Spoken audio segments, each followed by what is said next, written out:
பெரியவா சரணம். பெரியவா வானொலியின் மாலை நிகழ்ச்சிகள் ஆரம்பமாகின்றன. இன்றைய எமது நிகழ்ச்சிகள் நித்திய குரு பாதுகா பூஜா, ஸ்ரீ ரா கணபதி அவர்கள் எழுதிய புத்தகத்தின் ஒளிவடிவம், ஆன்மீக உரை, ஸ்ரீமத் பாகவதம் உபன்யாசம். பெரியவா சரணம். பெரியவா சரணம். அடுத்த நிகழ்ச்சி நித்திய குரு பாதுகா பூஜை. शुक्लाम्बरधरम् विष्णुम् शशिवर्णम् चतुर्भुजम् प्रसन्नवदनम् ध्यायेत् सर्वविघ्नोपशान्तये। ममोपात्त समस्त दुरितक्षयद्वारा श्रीपरमेश्वरप्रीत्यर्थम् गुरुप्रसादसिद्ध्यर्थम् गुरुप्रीत्यर्थम् गुरुपादपूजाम् अद्य करिष्ये।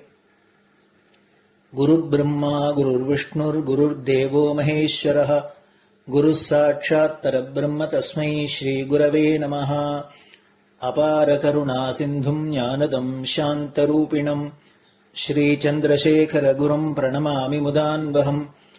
सदाशिवसमारम्भाम् शङ्कराचार्यमध्यमाम् अस्मदाचार्यपर्यन्ताम् वन्दे गुरुपरम्पराम्.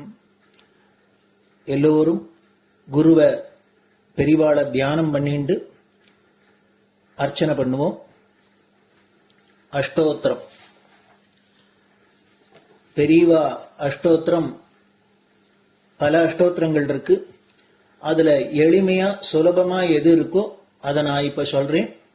எல்லோரும் இதை கேட்டுண்டே திருப்பி சொல்ல முடிஞ்சுவா சொல்லி சொல்லி பெரிவாளுக்கு பாதத்துல ஒவ்வொரு புஷ்பத்தை அர்ச்சனை பண்ணலாம். ओम श्री कांची कामकोटि पीठाधीश्वराय नमः। श्रीमच्चंद्रशेखरेन्द्र सरस्वती गुरुभ्यो नमः। संन्यासाश्रम शिखराय नमः। काषाय दंडधारिणे नमः। सर्वपीठापहारिणे नमः। स्वामिनाथ गुरवे नमः। करुणासागराय नमः। जगदाकर्षण शक्तिमते नमः। सर्वचराचर हृदयस्थाय नमः। ओम भक्त परिपालक श्रेष्ठाय नमः। धर्म परिपालकाय नमः। श्री जयेन्द्र सरस्वत्याचार्याय नमः। श्री विजयेन्द्र सरस्वती पूजिताय नमः। शिवशक्ति स्वरूपाय नमः। भक्ताभीष्ट प्रदायकाय नमः। ब्रह्मण्य पोषकाय नमः। ब्रह्म विष्णु शिवैक्य स्वरूपाय नमः। कांची क्षेत्रवासाय नमः। कैलाश शिखरवासाय नमः। स्वधर्म परिपोषकाय नमः। चातुर्वर्ण संरक्षकाय नमः। लोकरक्षण संकल्पाय नमः। ओम ब्रह्मनिष्ठापराय नमः। सर्वपापहराय नमः। धर्मरक्षक संतुष्टाय नमः। भक्तार्पितधन स्वीकर्त्रे नमः। सर्वोपनिषत् सारज्ञाय नमः। सर्वशास्त्रगम्याय नमः। सर्वलोक पितामहाय नमः। भक्ताभीष्ट प्रदायकाय नमः। ब्रह्मण्य पोषकाय नमः। नानाविध पुष्पार्चितपताय नमः। रुद्राक्ष क्रीडधारिणे नमः। भस्मोद्दोलित विग्रहाय नमः। सर्वज्ञाय नमः। सर्वचराचर व्यापकाय नमः। अनेक शिष्य परिपालकाय नमः। मनश्चाञ्चल्य निवर्तकाय नमः। अभयहस्ताय नमः। भयापहाय नमः। यज्ञपुरुषाय नमः। यज्ञानुष्ठान रुचिप्रदाय नमः। यज्ञसम्पन्नाय नमः। यज्ञसहायकाय नमः। यज्ञफलदाय नमः। यज्ञप्रियाय नमः। उपमानरहिताय नमः। स्फटिक तुलसी रुद्राक्ष हारधारिणे नमः। चातुर्वर्ण समदृष्टये नमः। ऋग्यजुस्साम अथर्वणादि चतुर्वेद संरक्षकाय नमः। दक्षिणामूर्तिस्वरूपाय नमः जाग्रत् स्वप्न सुषुप्ति अवस्थातीताय नमः कोटिसूर्यतुल्यतेजोमय शरीराय नमः साधुसङ्गसंरक्षकाय नमः अश्वगज गोपूजा निर्वर्तकाय नमः गुरुपादुकपूजातुरन्तराय नमः कनकाभिषिक्ताय नमः स्वर्णबिल्वदलपूजिताय नमः सर्वजीवमोक्षदाय नमः मूकवाक्ताननिपुणाय नमः नेत्रदीक्षादानाय नमः द्वादशलिङ्गस्थापकाय नमः गानरसप्रियाय नमः ब्रह्मज्ञानोपदेशकाय नमः सकलकलासिद्धिताय नमः चातुर्वर्ण्यपूजिताय नमः अनेकभाषासम्भाषण कोविताय नमः अष्टसिद्धिप्रदायकाय नमः ओम श्री शारदामठसुस्थिताय नमः नित्यान्नदानसुप्रीताय नमः प्रार्थनामात्रसुलभाय नमः पादयात्राप्रियाय नमः नानाविधमतपण्डिताय नमः श्रुतिस्मृतिपुराणज्ञाय नमः देवयक्षकिन्नरकिंपुरुषपूज्याय नमः श्रवणानन्दकरकीर्तये नमः दर्शनानन्दाय नमः अद्वैतानन्दभरिताय नमः अव्याजकरुणामूर्तये नमः शैव वैष्णवादिमान्याय नमः श्रीशङ्कराचार्याय नमः दण्डकमण्डलोहस्ताय नमः वीणामृदङ्गसकलवाद्यनाथस्वरूपाय नमः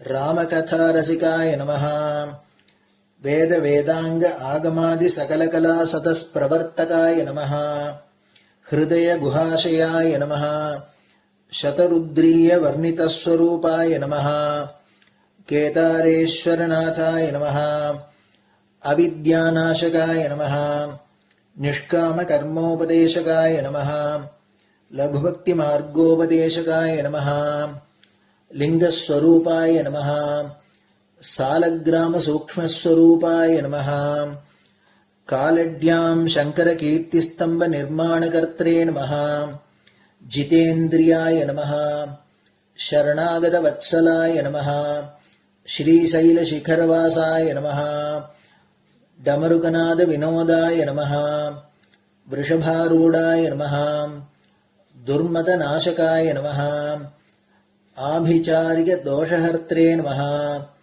मिताहाराय नमः मृत्युविमोचकशक्त्याय नमः श्रीचक्रार्चनतत्पराय नमः दासानुग्रहकारकाय नमः अनुराधानक्षत्रजाताय नमः सर्वलोकख्यातशीलाय नमः वेङ्कटेश्वरचरणपद्मषट्पदाय नमः श्री महात्रिपुरसुन्दरी समेत श्री चन्द्रमौलीश्वर पूजाप्रियाय नमः श्रीमच्चन्द्रशेखरेन्द्र सरस्वती सद्गुरु परब्रह्मणे नमः गुरुभ्यो नमः परमगुरुभ्यो नमः परमेष्टिगुरुभ्यो नमः परात्परगुरुभ्यो नमः गुरुपरम्पराभ्यां नमः गुरुपादुकाभ्यां नमो नमः. அடுத்தது ஊதுபத்தி இருந்தா அதை காமிச்சு தூபம், நெய் தீபம் இருந்தா காமிச்சு அதை நெய் தீபம் தீபம் காமிச்சுட்டு நைவேத்தியம் வெத்தலைப்பாக்கு பழம் இதுலேருந்து ஆரம்பிச்சு அவளுக்கு எது சௌரியமோ அதுபடி நைவேத்தியம் பண்ணலாம். அதுக்கு அடுத்தது கற்பூர ஹாரத்தி பண்ணி எல்லோரும் பிரதட்சிண நமஸ்காரம் பண்ணி பெரியவாள்கிட்ட பிரார்த்தனை பண்ணிண்டு எல்லோரும் க்ஷேமமா இருக்கணும், லோகம் பரம மங்களமா சௌக்கியமா இருக்கணும், எல்லோரும் வியாதி வெக்க இல்லாத ஆயுராரோக்கிய ஐஸ்வர்யத்தோட சாந்தம் அமைதியோட ஞான வைராக்கியத்தோட எல்லோரும் நல்லவர்களாயிருந்து நன்மையை அடையணும்னு பிரார்த்தனை பண்ணி இந்த பூஜையை தினம் செய்யலாம். குரு பிரம்மா குருர் விஷ்ணுர் குருர் தேவோ மகேஸ்வரः குரு சாட்சாத் பரபிரம்ம தஸ்மை ஸ்ரீ குரவே நமஹ. அபார கருணா சிந்தும் ஞானதம் சாந்தரூபிணம் ஸ்ரீ சந்திரசேகர குரும் பிரணமாமி முதான்வகம். சதாசிவசமாரம்பாம் சங்கராச்சாரிய மத்யமாம் அஸ்மதாச்சாரிய பர்யந்தாம் வந்தே குரு பரம்பராம். குரு பாத பூஜை நிறைவடைஞ்சது. பெரியவா சரணம். பெரியவா சரணம். பெரியவா வானொலியில் நேயர்கள் அடுத்து கேட்க இருப்பது ஸ்ரீ ரா கணபதி அவர்கள் எழுதிய புத்தகத்தின் ஒளி வடிவம். அளிப்பவர் ஸ்ரீமதி உமா சங்கர் அவர்கள். தேனினும் இனிய சொல்லான் தீச்சுடர் மேனி கொண்டான் ஊனுயிர்க்குயிரதான ஒன்றினைக் கலந்து நின்றான் ஏனினிக் கவலை நெஞ்சே இன்றுனக் அருள் செய்தான் இஞ்ஞானவான் காமகோட்டி நாதனை நம்புவோமே. ஜெய ஜெய சங்கர ஹரஹர சங்கர. மகாபெரியவாளின் உபன்யாசங்களை ரா கணபதி அண்ணா தெய்வத்தின் குரல் என்ற பெயரில் 7 பாகங்களாக தொகுத்து நமக்கு அளித்ததின் முதல் பாகத்தின் அடுத்த பகுதி வரதட்சிணை பிரச்சனை. ஒவ்வொருவருக்கும் எத்தனையோ விதமான கஷ்டங்கள் தொல்லைகள் இருக்கின்றன. அதையெல்லாம் சிறிது காலமாவது மறந்திருப்பதற்கே இங்கே பூஜை பார்க்கவும் உபன்யாசம் கேட்கவும் வருகிறீர்கள். ஆனால் இந்த உபன்யாசம் வெறும் பொழுதுபோக்காக மட்டும் இருந்தால் பிரயோஜனமில்லை. உபன்யாசம் உபயோகமாக இருக்க வேண்டுமானால் அதில் உங்கள் வாழ்க்கையில் அனுசரிப்பதற்கு ஏதாவது ஒரு அம்சமாவது இருக்க வேண்டும். உங்களுக்கு பிடிக்காத விஷயமாக இருந்தாலும் கூட உங்களுடைய க்ஷேமத்தை உத்தேசித்து நான் சில விஷயங்கள் சொல்லத்தான் வேண்டும். நீங்கள் அதை செய்வதும் செய்யாததும் உங்கள் காரியம். சொல்லத்தான் என்னால் முடிந்தது. ஜகத்குரு என்று பெயர் வைத்துக்கொண்டு உங்கள் பணத்தையெல்லாம் வாங்கிக் கொண்டு எனக்கு நல்லதாக தோன்றுவதை நான் சொல்லக்கூட இல்லை என்றால் அது பெரிய தோஷம். அதற்காகவே சொல்கிறேன். சென்னை நகரத்தில் வந்து நீண்ட காலமாக தங்கியதில் என் மனசில் மிகுந்த கிளேசம் உண்டாகியுள்ள ஓர் அம்சத்தை சொல்வதற்காகத்தான் இத்தனை பீடிகை போடுகிறேன். இங்கே என்னிடம் வயசு வந்த எத்தனையோ பெண்கள் தங்களுக்கு கல்யாணமாகவில்லை என்ற குறையுடன் கண்ணும் கண்ணீருமாக வந்து முறையிடுகிறார்கள்.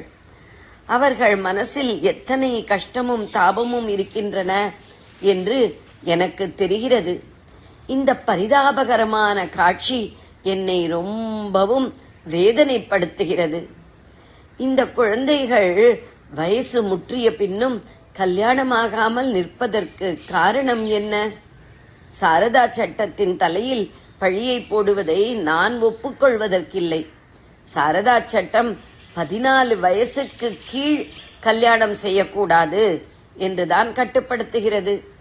25-30 வயசு வரை பெண்களை கல்யாணம் செய்து கொடுக்காமல் இருப்பதற்கு அந்த சட்டம் எவ்விதத்திலும் கட்டுப்படுத்தாமல் இருந்தும் கூட நாம் அவற்றையும் உரிய காலத்தில் செய்யாமல் தானே இருக்கிறோம். எனவே பெண்கள் கல்யாணமாகாமல் கஷ்டப்படுவதற்கு சட்டத்தை இழுக்க வேண்டியதில்லை. நம் அஸ்ரத்தை தான் காரணம். கல்யாணம் என்றால் ஆடம்பரமாக செலவழிக்க வேண்டும் என்று ஆகிவிட்டது. இதைவிட முக்கியமாக பிள்ளை வீட்டார் வரதட்சணையும் சீர்வரிசையும் ஏராளமாக கேட்கிறார்கள். அன்றாட வாழ்க்கைக்கே கஷ்டமாயிருக்கிற நிலையில் இத்தனை செலவுக்கு ஈடு கொடுத்து சேமித்து வைக்க பெண்ணை பெற்றோருக்கு முடியாமல் போகிறது. பணக்கஷ்டம் காரணமாகவே குழந்தைகள் கல்யாணமாகாமல் மாளாத மனக்குறையுடன் நிற்கிறதுகள். இதோடு விஷயம் நிற்கவில்லை. இதைத் தொடர்ந்து பாரத தேசத்தின் ஸ்திரீ தர்மத்துக்கே விரோதமான போக்குகள் உண்டாகின்றன. கல்யாணமாகாத பெண்ணை படிக்க வைத்து வேலைக்கு விட்டு அவளே சம்பாதிக்கும்படியாக பெற்றோர்கள் விடுகிறார்கள். முதலில் இது அவமானமாக இருந்தது. ஆனால் முதலில் தயக்கத்தோடு ஆரம்பிக்கிற ஓர் ஏற்பாடு வழக்கத்தில் வந்துவிட்டால் பிறகு அதில் கூச்சம் போய்விடுகிறது. முதலில் அவமானமாக நினைத்த விஷயமே பிறகு பழகி போய்விடுகிறது. அதுவே நாகரீகத்தின் அடையாளம் என்ற அளவுக்கு வந்து விடுகிறது. பெண்கள் உத்தியோகம் பார்ப்பது இப்படித்தான் ஆகிவிட்டிருக்கிறது. வயசு வந்த பெண்கள் சர்வ சகஜமாக ஆண்களுடன் சேர்ந்து உத்தியோகம் பார்ப்பது நம் தேச ஆச்சாரத்துக்கே விரோதமானது. இதனால் எத்தனையோ தப்பிதங்கள் நேருகின்றன. இதை எல்லோரும் கண்டும் காணாமல் இருப்பது போல் நானும் இருந்தால் பிரயோஜனமில்லை. என் மனசில் பட்டதை நீங்கள் கேட்டாலும் கேட்காவிட்டாலும் வெளிவிட்டு சொல்வது கடமை என்பதால் சொல்லுகிறேன். பிள்ளைகளை பெற்றவர்கள் ஒரு காலும் வரதட்சணை வாங்குவது இல்லை என்று தீர்மானம் செய்ய வேண்டும். மற்ற விஷயங்கள் திருப்தியாக இருந்தால் கல்யாணத்தை முடிக்க முன்வர வேண்டும். வரதட்சணை கேட்டால்தான் தங்களுக்கு மதிப்பு, வரதட்சணை கேட்காவிட்டால் தங்கள் பிள்ளைக்கு ஏதோ குறை என்று நினைப்பார்கள் என்பது போன்ற எண்ணங்களை விட்டுவிட்டு எல்லோருக்கும் சந்தோஷம் தரும் வகையில் கல்யாணத்தை முடிக்க வேண்டும். தேசத்துக்காக, பாஷைக்காக, அரசியல் கொள்கைக்காக ஏதேதோ தியாகங்கள் செய்கிறார்கள். நம் தர்மத்துக்காக இந்த வரதட்சணையை தியாகம் செய்யக்கூடாதா? வரதட்சணை பழக்கமும் கல்யாணங்களை தாம்பீகமாக நடத்துகிற வழக்கமும் தொலைய வேண்டும். பெயருக்கும் புகழுக்கும் ஆசைப்பட்டு தான தர்மங்கள் செய்வதை விட பணக்காரர்கள் தங்கள் ஏழை பந்துக்களின் விவாகத்துக்கு தாராளமான திரவிய உதவி தர வேண்டும். உரிய காலத்தில் தம் பெண் குழந்தைகளுக்கு கல்யாணமாகி ஸ்திரீ தர்மமும் சமூக தர்மமும் கெடாமல் இருக்க வேண்டும் என்பது என் ஆசை. ஸ்திரீகள்தான் தர்மத்தை வளர்க்கிற தீபங்களாக இருக்கிறவர்கள். அவர்களின் பண்பு கெடுகிறதற்கு இடம் தரக்கூடாது. அப்புறம் தேசம் பிழைக்காது. குலஸ்திரீகளின் சித்தம் கெட்டுப் போய்விட்டதானால் அப்புறம் தர்மமே போய்விடும், தேசமே போய்விடும் என்றுதான் அர்ஜுனன் கூட பகவானிடம் அழுதான். நம் ஸ்திரீ தர்மத்தை காப்பாற்றுகிற பெரிய கடமையில் நாம் தவறிவிடக்கூடாது. பெண்கள் உரிய காலத்தில் கல்யாணமாகி கிரகலட்சுமிகளாக இருக்க வேண்டியது சமூக க்ஷேமத்துக்கு ரொம்பவும் அவசியம். இதற்கு ஒரு பெரிய முட்டுக்கட்டையாக இருக்கிற வரதட்சணை வழக்கத்தை நாம் கைவிட்டே ஆக வேண்டும். உங்களை இப்படி செய்ய பண்ணுவதற்கு எனக்கு எந்த அதிகார சக்தியும் இல்லை. என்னால் முடிந்தது ஒரு ஆயுத பிரயோகம் பண்ணுகிறேன். இப்போது ரொம்ப பேர் கல்யாண பத்திரிகைகளில் ஆச்சாரிய சுவாமிகள் அனுகிரகத்தோடு நிச்சயிக்கப்பட்டிருப்பதாக போடுகிறீர்கள் அல்லவா? இனிமேல் வரதட்சணை வாங்குகிறவர்களும் கொடுக்கிறவர்களும் அப்படிப்பட்ட கல்யாண பத்திரிகைகளில் என் அனுகிரகத்தோடு நிச்சயித்ததாக போட வேண்டாம். ஜெய ஜெய சங்கர, ஹரஹர சங்கர. பெரியவா சரணம். இந்நிகழ்ச்சியின் அடுத்த பகுதி நாளை மாலை இதே நேரத்தில் ஒளிபரப்பாகும். பெரியவா சரணம். ராம் ராம். ஜெய ஜெய சங்கர, ஹர ஹர சங்கர. ஸ்ரீ குருப்யோ நமஹ. கருணை மா முக்கிலாக விளங்கக்கூடிய நம்முடைய காஞ்சி மகான் மகாபெரிவாருடைய வாழ்க்கையிலிருந்து பல நிகழ்வுகளை நாம் இப்போ பார்த்து வந்துருக்கோம். அவர் நிகழ்த்தியுள்ள பல அற்புதங்கள், அதிசயங்களை நம்ம வைக்கத்தக்க வகையில் உள்ளதெல்லாம் நம்ம இப்போ வரிசையா பார்த்துட்டு இருக்கோம். ஒரு சமயத்துல எனக்கு அப்படி ஒரு பிரமை, ஒரு கற்பனை, அதாவது பெரியவா என்னை கூப்பிடுற மாதிரி ஒரு பிரமை. இதெல்லாம் நடக்கல, நடந்த மாதிரி ஒரு பிரமை. ஏன்னா அவர் நினைச்சுட்டு இருக்கிறதுனால அப்படி இருந்திருக்கலாம் இல்லையா? அத உங்களுக்கு சொல்லிட்டு இன்னைக்கு உள்ள நிகழ்வை நான் பார்ப்பறேன். இன்பக்கனா ஒன்று கண்டேன் நான், இன்பக்கனா ஒன்று கண்டேன் நான், இன்பக்கனா ஒன்று கண்டேன் அன்புடன் குருநாதன் அழைப்பது போலவே அன்புடன் குருநாதன் அழைப்பது போலவே இன்ப கனாவொன்று கண்டேன் பொன்னொழில் மேனியின் பொலிவுடை முகத்தவன் பொன்னொழில் மேனியின் பொலிவுடை முகத்தவன் மென்மலர் நகையோடு என்னெதிர் வந்திட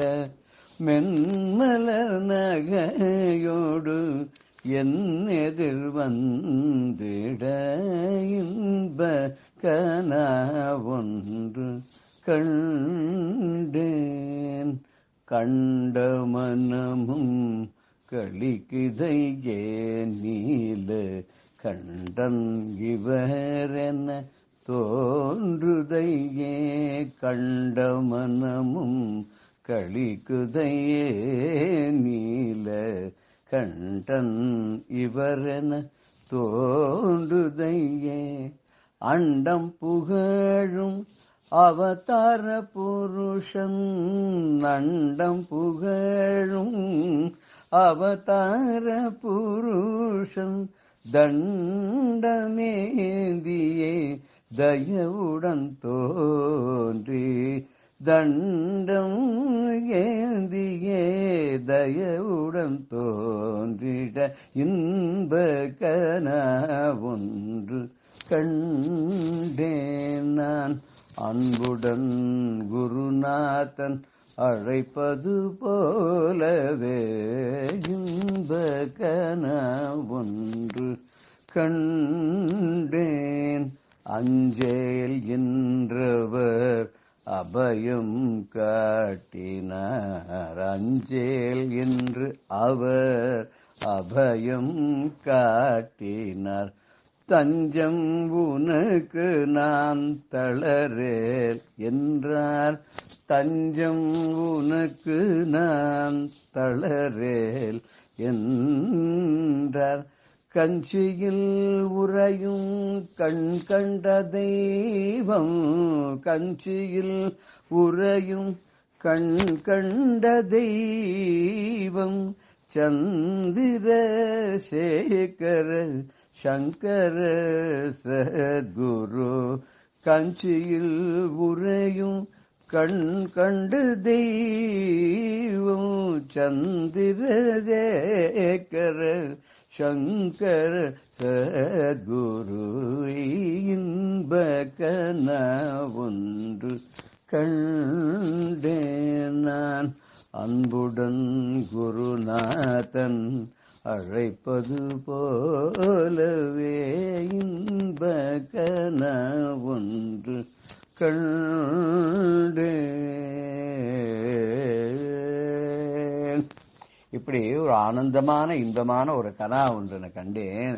அதுல குருநாதன் என்னை அழைக்கிற மாதிரி அன்போடு அழைக்கிற மாதிரி எப்படி இருந்தார் தெரியுமா? அவர் பொன்னொழில் மேனியின் தங்க மாதிரி தக தக தக தகன்னு பின்னக்கூடிய அந்த பொன்னிற மேனியில பொலிவோடு ஒரு முகம், தாமரை போன்ற மலர்ந்த முகம், அதுல அழகான மென்மலர் போன்ற நகை, அந்த மென் நகையோட என் எதிர வர மாதிரி கனவு கண்டேன்.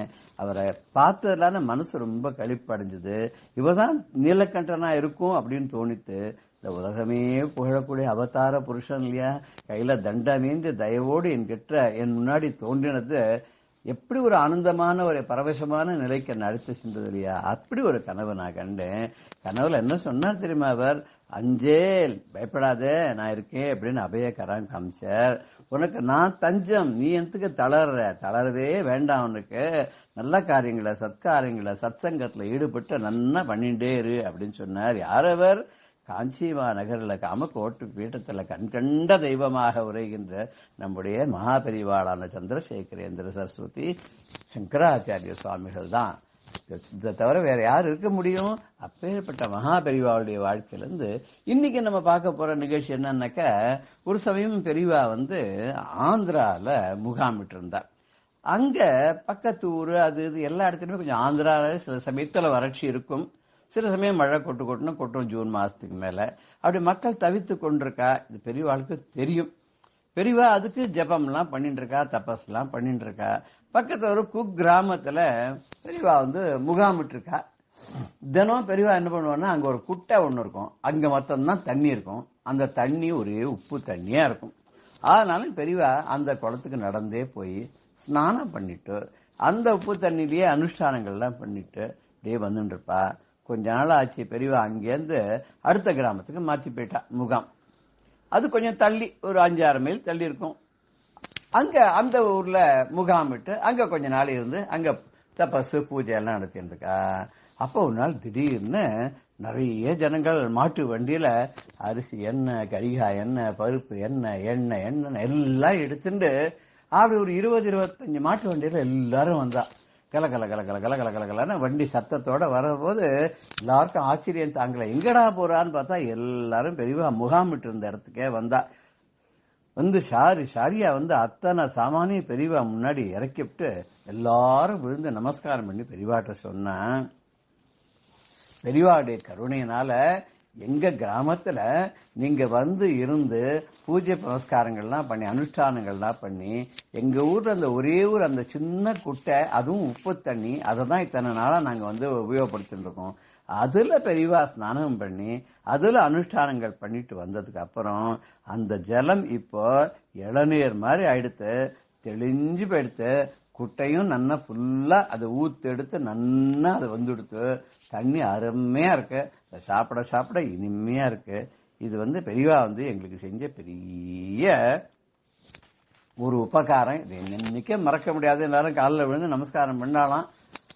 பெரியவா இதுக்கு முன்னாடியே என்ன பண்ணிட்டா தெரியுமோ, இந்த மாதிரி வரப்போறது அப்படிங்கறது இவாள் யாருக்குமே தெரியாது. இது வரத்துக்கு முன்னாடியே காத்தால கூப்பிட்டு, இன்னைக்கு நீங்க என்ன பண்ண போறீங்க அப்படின்னு கேட்டாக்க, 200 பேருக்கு சமைக்கணும், 200 பேருக்கு சமையல் பண்ணி நீங்க மடத்துல போஜனம் பண்ணி வைக்கணும் எல்லாருக்கும், அதுக்கு எல்லாம் தயார் பண்ணுங்க அப்படின்னு காத்தால சொல்லிவிட்டா. ஆனா அன்னைக்கு யாரும் வரல. இந்த ஊர் ஜனங்கள் கொண்டு சாமான்லாம் கொடுத்தாள். அவெல்லாம் கொண்டுதான் கொடுத்தா, நமஸ்காரம் பண்ணா போயிட்டா. அது அடுத்த நாள்ல இருந்து வர சாமான், ஏற்கனவே இருக்கிற சாமான வச்சு 200 பேருக்கு சமையல் பண்ணியாச்சு. 200 பேருக்கு சமையல் பண்ணி வச்சுட்டு யாருமே சாப்பிடறதுக்கு இல்லாத மடத்துல இருக்கிற 10 பேர் மட்டும் சாப்பிட்டாலும் மிச்சத்தை என்ன பண்றது? எல்லாரும் ஆவாவா என்னடா பண்றதுன்னு கன்னத்துல கை வச்சுன்னு உட்கார்ந்து இருக்கும்போது திடீர்னு 2 பெரிய பஸ் வந்துதான். அந்த 2 பெரிய பஸ்லயும் வடநாட்டுல இருந்து வந்த யாத்திரிகள் எல்லாம் குபு குபு குபு குபுன்னு இறங்கி பக்கத்து ஊருக்கு வந்தோம். அப்படியே வந்துட்டு இந்த பக்கம் வந்தோம். எங்களுக்கு சாப்பாட்டுக்கெல்லாம் இங்க எங்கேயும் வழி இல்ல. அப்பதான் ஒருத்தர் சொன்னார், இங்க பக்கத்துல சுவாமிஜி இருக்கார், அங்க போனா எப்ப போனாலும் சாப்பாடு கிடைக்கும் அப்படின்னு சொன்னா. உடனே நாங்க நேரா இங்க வந்துட்டோம்னாலாம். வந்தோடனே எல்லாரும் கைய காலெல்லாம் அலமிண்டு வந்தா. உட்கார்ந்து பெரியவா என்ன பண்ணா, முன்னாடியே இதுக்கு இதை தெரிஞ்சுட்டே ஏற்பாடு பண்ண மாதிரி எல்லாம் பண்ணியிருந்தா இல்லையா. அந்த 200 பேருக்கும் பெரியவா மடத்துல காத்தாலேயே சொல்லி ஏற்பாடு பண்ணியிருந்த அந்த சாப்பாட்டை எல்லாருக்கும் ஜாம் ஜாம்னு போட்டு பந்தி போஜனம் அமக்களமா நடந்து அன்னதான பிரபுவாக பெரியவா அங்கிருந்து அத்தனை பேருக்கு சாப்பாடு போட்டு வச்சுட்டு அத்தனை வயிறும் குளிர வச்சு நிரம்ப வச்சு அத்தனை மனம் சந்தோஷம் அடைய வச்சு பெரியவா தனக்குன்னு எதுவும் வச்சுக்க மாட்டா இல்லையா. அப்படி பண்ணி நாளாம் ஓஹோன்னு வந்தவா எல்லாரும் அருமையான அந்த மடத்து சாப்பாட்டை வடபாயசத்தோட சாப்பிட்டுட்டு சந்தோஷமா பெரியவா கிட்ட நமஸ்காரம் பண்ணி பிரசாதத்தையும் வாங்கிட்டு போனாலாம். யாருக்கு பெரியவா எப்படி அருள் பண்ணுவா அப்படிங்கறது யாருக்கு தெரியும்? அவர் ஒரு புராண புருஷன், அவர் பரமேஸ்வரன். அவர் என்ன பண்ணுவாருங்கிறது எல்லாம் 64 திருவிளையாடல்கள் பண்ண அந்த பரமேஸ்வரன் இப்படி பரமாச்சாரியால அவதாரம் பண்ணிருக்கிற போது அவர் பண்ற லீலைகள்லாம் யாருக்கு புரியும்? இன்னும் பல லீலைகள்லாம் நம்ம தொடர்ந்து பார்க்க இருக்கிறோம். ஜெய ஜெயசங்கர ஹர ஹர சங்கர். ஸ்ரீ குருபியோ நமஹ. ராம் ராம். பெரியவா சரணம். ஸ்ரீமத் பாகவதம் உபன்யாசம் நிகழ்த்துபவர் பிரம்மச்சாரி ரமேஷ் அவர்கள். பெரியவா சரணம்.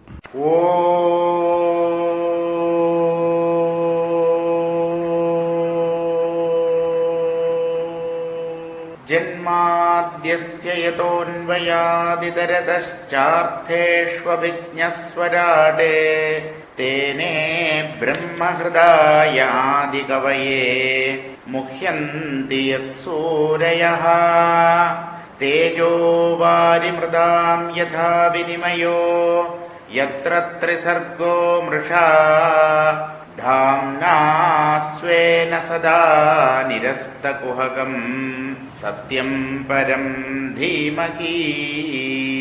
எல்லாருக்கும் நமஸ்காரம். 29வது அத்தியாயத்திலே 10 ஸ்லோகங்களை நம்ம வாசிச்சு முடிச்சோம். உடம்பில் இருக்கிற ஒவ்வொரு துவாரங்கள், நவத்வாரங்கள், அதுல இடுப்புக்கு மேலே 7, இடுப்புக்கு கீழே 2, இப்படி 9 துவாரம் உடம்புல இருக்கு. இந்த 9 துவாரம் வழியாத்தான் பலவிதமான அனுபவங்களை ஜீவன் அனுபவிச்சுட்டு இருக்கு. கடைசியில நம்ம சொல்லி முடிச்சது கண். அந்த கண்ணுங்கிறது 2 எண்ணம் இருக்கு. அதுல ஒரு கண்ணோட பேரு கத்யோதம், இன்னொரு கண்ணோட பேரு ஆவிர்முகி. இந்த 2 வழியாகத்தான் விப்ராஜிதம் அப்படின்னு பேருடைய தேசத்துக்கு இந்த புரஞ்சனன் போறான். அதாவது வெளி விஷயங்களை பார்த்து தெரிஞ்சுக்கிறது இந்த 2 கண்ணாலே. விப்ராஜிதம் தானே ஒளிமயமானது, பிரகாசமுடையது. அப்ப அந்த பிரகாசத்தை தெரிஞ்சுக்கிறது இந்த கண்ணாலதான். இனிமே மூக்க பத்தி சொல்ல போறான். நளினி நாளினி நாசே கந்த சௌரப உச்யதே கிராணோவதூதோ முக்கியாஸ்யம் விபணோ வாக்ரச வித்ரசஹ. நளினி நாளினி அப்படின்னு 2 தொலை, மூக்கு தொலைகள். இந்த மூக்கால தான் வாசனைகளை நம்ம தெரிஞ்சுக்கிறோம். சௌரபதேசம், சௌரபியம் அப்படின்னு நறுமணம் அர்த்தம். அந்த நறுமணத்தை தெரிஞ்சுக்கிறது இந்த மூக்கினுடைய உதவியால தான். அங்க அந்த புரஞ்சனனுக்கு ஒரு தோழன் இருந்தான், அவதூத சகா. அவதூத சகாங்கிறது கிராண இந்திரியத்தை குறிப்பிடுறது. மூக்குங்கிறது உறுப்பு, அது வெளிப்படையா இருக்கிறது. கிராண இந்திரியம்ங்கிறது சூக்ஷ்ம சரீரத்தில் இருக்கு. அதைத்தான் அவதூத சகா அப்படின்னு அந்த கதையில சொல்லித்து. அப்புறம் முக்கியன், முக்கியன்கிறது வாய்ங்கிற அந்த தொலை துவாரம். அதுதான் பெரிய துவாரம். 9 ஓட்டைகள்ல வச்சு பெரிய ஓட்டைங்கிறது வாய் தான். ஆது வாயை புழக்கிறான் இல்லவா. விபணன், விபணன்கிறது இந்த வாயிலேயே இருக்கிற வாகிந்திரியம். இந்த வாகிந்திரியம் என்னது? அது சூக்ஷ்மமாக்கும். எல்லா இந்திரியங்களும் புலன்களுமே சூக்ஷ்மமாக்கும். சூக்ஷ்ம சரீரத்தில் தான் அது இருக்கு, அந்த இந்திரியங்கள் இருக்கு. இந்த நாக்கு தான் நமக்கு சுவையை தெரிவிச்சு தருது, அதே போல பேசுறதுக்கு பயன்படவும் சேருது. இதனால நாக்கு ரசனேந்திரியம், அதாவது ஞானேந்திரியம். சுவையை தெரிவிச்சு தரதுனால ஞானேந்திரியம் சொல்றான். பேசுறதுக்கு பயன்படுறதுனால அதே நாக்கே கர்மேந்திரியமாகவும் செயல்படுறது. அப்ப அங்க விபணன் அப்படிங்கிற ஒரு சகா, ஒரு தோழன் இந்த புரஞ்சனுக்கு இருப்பதாக சொன்னது இந்த வாகிந்திரியத்தை தான். ரசவித், சுவையை தெரிவிக்கிறது ரசனேந்திரியம், அது நாக்கு. இந்த ஊமைகளுக்கு நாக்கு இருக்கு, ஆனா பேச்சு வரதில்லை. ஏன்னா அந்த வாகிந்திரியம் கோளாறா இருக்குன்னு அர்த்தம். அதுல என்னவோ கோளாறு. சுவை தெரியறது, ஆனா வார்த்தைகள் பேசுறதுக்கு அந்த நாக்கிலிருந்து வெளிவர மாட்டேங்குது. அப்ப இந்த வாகிந்திரியமும் ரசனேந்திரியமும் 2ம் தனித்தனியா இருக்குங்கிறத நன்னா புரிஞ்சுக்கணும். ஆபணோப்யவஹாரோத்ர சித்திரமந்தோ பகூதரம் பிதృహூர் தட்சிண கர்ண உத்தரோ தேவஹூ ஸ்மிருதஹ. ஆபண தேசத்துக்கு போறான் இந்த புரஞ்சனன். ஆபண தேசம்ங்கிறது நம்முடைய சம்பாஷணை, பேச்சு. பகூதன தேசம், அந்த இடத்தை அடையறான்னு சொல்லிட்டு. பகூதன தேசம் என்னன்னா பலவிதமான சாப்பாடு, உணவுப் பொருள்கள், அதைத்தான் பகூதன தேசம் சொல்றது. அப்புறம் பிதృహூ அப்படின்னு சொல்லப்பட்டது வலது காது, தேவஹூ அப்படின்னு சொன்னது இடது காது. ஏன்னா வலது காதால தான் இந்த பிதற்களை சம்பந்திச்ச விஷயங்கள், அதாவது தர்ப்பணம், ஸ்ராத்தம், பிதர்களுக்கு எப்படி எல்லாம் திருப்தி ஏற்படும், அந்த விஷயங்களை எல்லாம் வலது காதால கேட்டு தெரிஞ்சுக்கிறான் ஜீவன். தேவர்களை திருப்தி பண்ணப்பட்ட விஷயங்களை இடது காதால கேட்டு தெரிஞ்சுக்கிறான். யாகம், யஜ்ஞம் இதெல்லாம் எப்படி பண்றது, மந்திரம், அந்த மாதிரி விஷயங்களை இடது காதால கேட்டுக்கிறான். எல்லா விஷயங்களையும் 2 காதால தான் கேட்டுக்கிறோம். இருந்தாலும் அந்த வலது காதுக்கு பிதృహூ அப்படின்னு பெயர், இடது காதுக்கு தேவஹூ அப்படின்னு பேரு. பிரவருத்தம் ச நிவர்த்தம் ச சாஸ்திரம் பஞ்சால சம்ஹிதம் பிதரயானம் தேவயானம் ஸ்ரோத்ராச்ருததராத் விரஜேத். பஞ்சால தேசத்துக்கு இந்த புரஞ்சன் போனான்னு சொல்லித்து. பஞ்சால தேசம்ங்கிறது கர்மகாண்டம், வேதங்களுடைய முற்பகுதி. அந்த கர்மகாண்டத்தை தான் பஞ்சால தேசம் சொல்லித்து. நிவர்த்தம் நிவர்த்தி மார்க்கம், அதாவது சந்நியாசம், வெளி விஷயங்களிலிருந்து பின்வாங்கிறது, அதுதான் உபாசனா காண்டம் சொல்றது. பிதிருயானம் அப்படின்னு சொல்லப்பட்டது பிதிருலோகம். தேவயானம் அப்படின்னு சொன்னது தேவலோகம். ஸ்ருததரன் அப்படிங்கிற தோழனோடு கூட இவன் போனான், புரஞ்சனன் போனான். ஸ்ருததரன் ஸ்ரோத்ரேந்திரியம், காதுங்கிற அந்த புலனத்தான் ஸ்ருததரன் சொல்லி இருக்கு. ஆசுரீமேட்ரமர்வாக்த்வார்வ்யவாயோ கிராமிணாம் ரதிஹி உபஸ்தோ துர்மத புரோக்தோ நிர்திர் குத உச்சியதே. ஆசுரி அப்படிங்கிற வார்த்தையினால குறிப்பிடப்பட்டது அந்த குறிகளைத்தான் குறிப்பிட்டிருக்கு. ஆண் குறி பெண் குறி சொல்றான் இல்லவா, அதைத்தான் மேட்ரம் அப்படின்னு சொல்றது. சாதாரணமா ஆண் குறிய குறிப்பிடுறது தான் அந்த மேட்ரம்ங்கிற வாக்கு. கிராமகம் சொன்னது விஷயங்கள், சப்தஸ்பர்ஷ ரூப ரசகந்தங்கள், அதைத்தான் கிராமகம் சொல்லித்து. அந்த விஷயங்கள் இருந்து நமக்கு கிடைக்கிற சுகத்தை தான் கிராமகம் அப்படின்னு சொல்லித்து. அப்புறம் துர்மதன் அப்படிங்கிற ஒரு தோழன் இந்த புரஞ்சனனுக்கு இருந்தான் சொல்லித்து. துர்மதன் கர்வம் படைச்சவன், அவனுடைய ஆணவத்துக்கு எல்லையே இல்லை. அது என்னதுன்னா உபஸ்தம்ங்கிற இந்திரியம். ஆண்குறி பெண்குறிங்கிறது வெளிப்படையான உறுப்புகளுடைய பெயர். அவனுடைய சூக்ஷ்மமான பகுதி இருக்கு, அது சூக்ஷ்ம சரீரத்தில் இருக்கு, அத உபஸ்தம் சொல்லுறது. அந்த உபஸ்தம்ங்கிறது அடக்க முடியாதது. அந்த உபஸ்தத்தில இருக்கு, அதிலிருந்து கிடைக்கிற சுகத்துக்காகத்தான் உலகத்தில பல கெட்ட காரியங்களும் நடக்கிறது.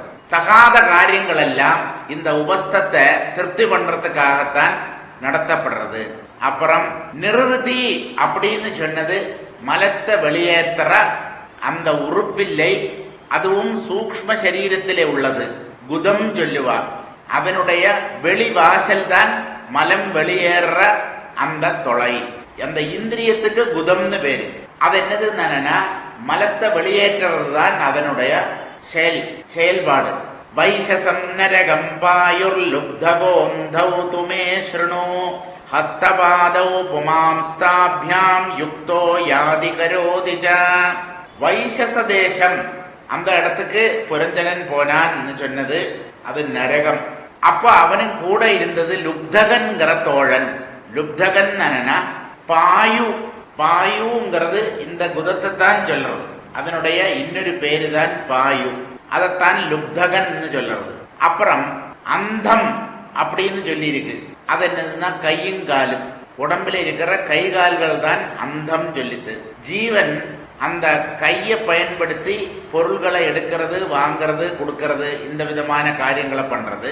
காலால நடக்கிறது, ஓடுறது, தாவறது, இதெல்லாம். அந்த புரஞ்ச ஹிருதயம் விஷூஜர்மன உச்சதே தத்ர மோகம் பிரசாதம் வா ஹர்ஷம் பிராப்னோதி தத்குணைஹி.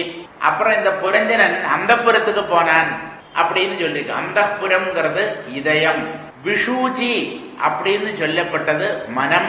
மனசுல தமோகுணத்தினால ஏற்படுறது மோகம் அல்லது மயக்கம். ரஜோகுணத்துக்கு கட்டுப்படும் பொழுது சந்தோஷம், இன்பம். சத்துவத்துக்கு கட்டுப்படுறத பிரசாதம் சொல்றது. பிரசாதம் தானே சாந்தி, மகிழ்ச்சி, இன்பம்னு சொல்றது கூட ரஜோகுணத்தினுடைய செயல்பாடு தான். சத்துவத்தினால சாந்தி, நிம்மதி, அமைதி. அந்த 3 விதமான செயல்பாடுகளைத்தான் அந்த புறத்துக்கு போனான். இந்த 3 விதமான செயல்பாடுகளும் மனசுல தான் ஏற்படுறது. தமசுனால மோகம், மயக்கம், ரஜோகுணத்தினால மகிழ்ச்சி, இன்பம், சத்துவகுணத்தினால பிரசாதம் அல்லது நிம்மதி, அமைதி, சாந்தி. யதா யதா விக்ரியதே குணாக்தோ விகரோதி வா ததா ததோபத்ரஷ்டாத்மா தத்விருத்திரனுகாரியதே. ஜாகிரத்து, சொப்னம், சுஷுப்தி அப்படின்னு 3 அவஸ்தைகள் ஜீவனுக்கு. அந்த அவஸ்தைகள்ல புத்திக்கு ஏற்படுற மாறுதலைத்தான் இந்த ஜீவன் உண்மைன்னு நினைச்சு நான் இப்போ சௌக்கியமா இருக்கேன், நான் இப்போ கவலைப்பட்டு இருக்கேன், இப்படி எல்லாம் பண்றது. இந்த சந்தோஷமும் சந்தாபமும் அல்லது இன்பமும் துன்பமும் உண்மையில புத்தி விருத்திகள்.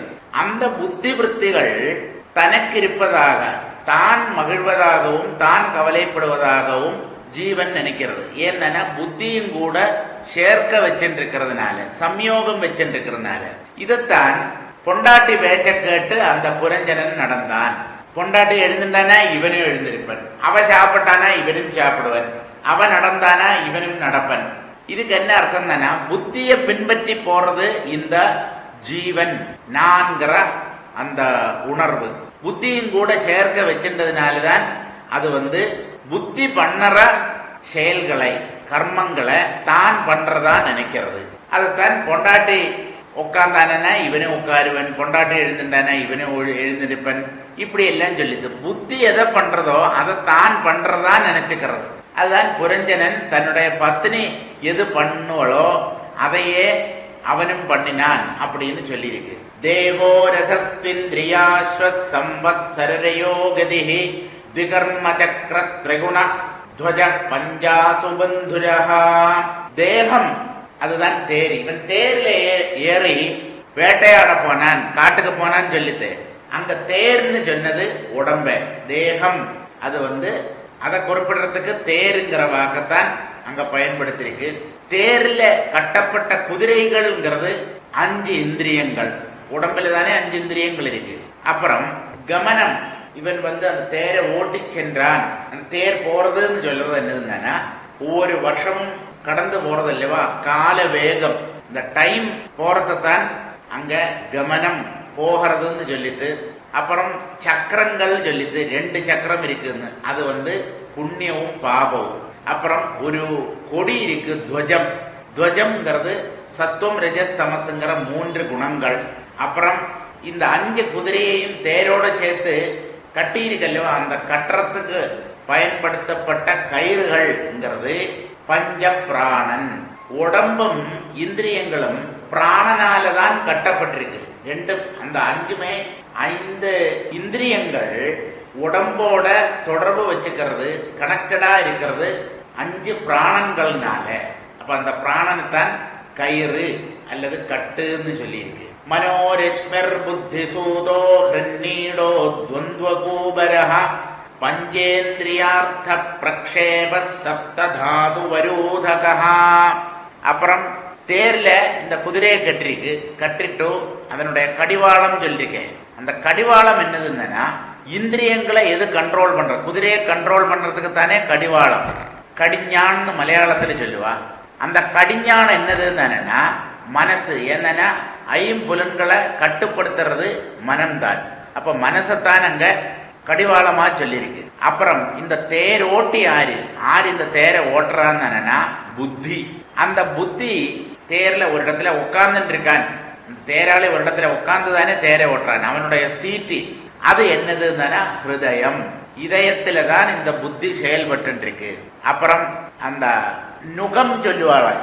அந்த நுகம் அது இந்த குதிரையோடு மேலே அது இந்த இதிலிருந்து கண்டு போகாம இருக்கிறதுக்கு ஃபேமா கட்டி இருக்கிற ஒரு இதா இருக்கு. காலை மேலெல்லாம் நுகம் சொல்லிட்டு ஒரு தடி வச்சிருப்பா, குறுக்கே வச்சிருப்பா.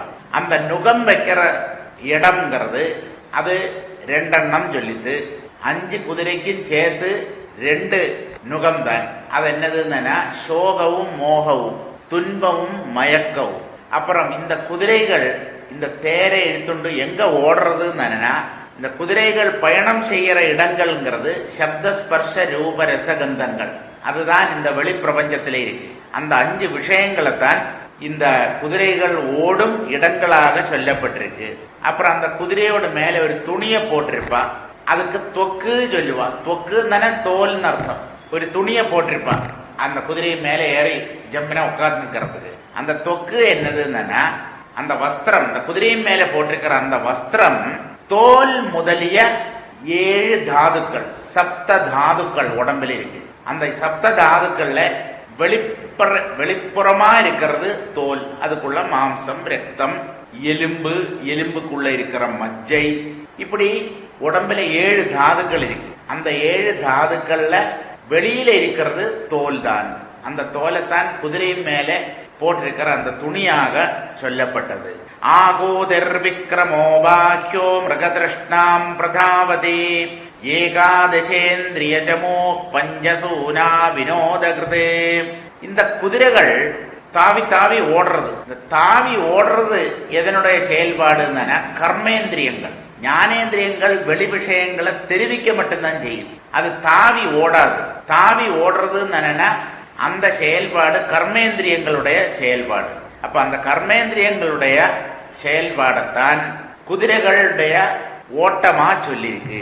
அப்புறம் இந்த அரசன் வேட்டையாடுறதுல மிகுந்த நாட்டம் உள்ளவனா காட்டுல போனான்னு சொல்லித்தே. அது என்னதுன்னா ஜீவனுடைய சொப்னாவஸ்தை, கனவு காண்ற அந்த நிலையத்தான் காட்டுக்கு போனான்னு சொல்லிருக்கு. அங்க போய் என்ன இந்த நனவில மாதிரி சுகமும் துக்கமும் அனுபவிக்கிறார். அப்புறம் கூடவே ஒரு பெரிய படை போச்சு, சேனை போச்சு சொல்லிட்டு. அது என்னதுன்னா 11 இந்திரியங்கள். 11 என்ன கணக்குன்னா 5 கர்மேந்திரியங்கள், 5 ஞானேந்திரியங்கள். இந்த 5 5 10. இந்த 10ஐயும் கண்ட்ரோல் பண்ணற 11வது இந்திரியமான மனம். இப்படி பஞ்ச கர்மேந்திரியம், பஞ்ச ஞானேந்திரியம், மனம். இதைத்தான் 11 இந்திரியங்கள் சொல்றது. இந்த 11 இந்திரியங்கள் தான் இந்த அரசனும் கூட அந்த காட்டுக்கு போன சேனை. பஞ்சசூனா வினோதகிருது. ஒரு கிரகஸ்தன் இல்லறத்துல ஈடுபட்டிருக்கும் போத அவனுக்கே தெரியாம 5 விதமான பாவங்களை அவன் பண்ணிட்டு இருக்கான்னு அர்த்தம். 5 விதமான ஹிம்சைய பண்றான். அந்த ஹிம்சையத்தான் இந்த அரசன் வேட்டையாடி மகிழ்ந்தான் அப்படின்னு சொல்லப்பட்டிருக்கு. அந்த 5 வித ஹிம்சைகள் என்னதுங்கிறத இந்த வியாக்கியானத்துல ஒரு இடத்துலையும் போடலை, எனக்கும் தெரியாது. அது என்னது 5 வித ஹிம்சைங்கிறது. 5 விதமான பாவங்கள்ங்கிறது நமக்கு புரிஞ்சுக்கலாம். சம்பத்சரண்டவேக காலோ ஏனோபலக்ஷிதः தஸ்யாஹானீஹ கந்தர்வா கந்தர்வியோ ராத்ரய ஸ்மிருதாஹ. சண்டவேகன் அப்படிங்கிற ஒருத்தன் படையெடுத்து வரான்னு சொல்லிட்டு, அந்த சண்டவேகன் யாருன்னா காலம். காலம்ங்கிறது ஒவ்வொரு வருஷங்களாத்தானே ஓடுறது. அதனால அந்த வருஷத்தை தான் சண்டவேகன். மிக விரைவில் ஓடுறவன், வேகமாக பயணம் பண்ணுபவன் அப்படின்னு சொல்றது வருஷத்தை.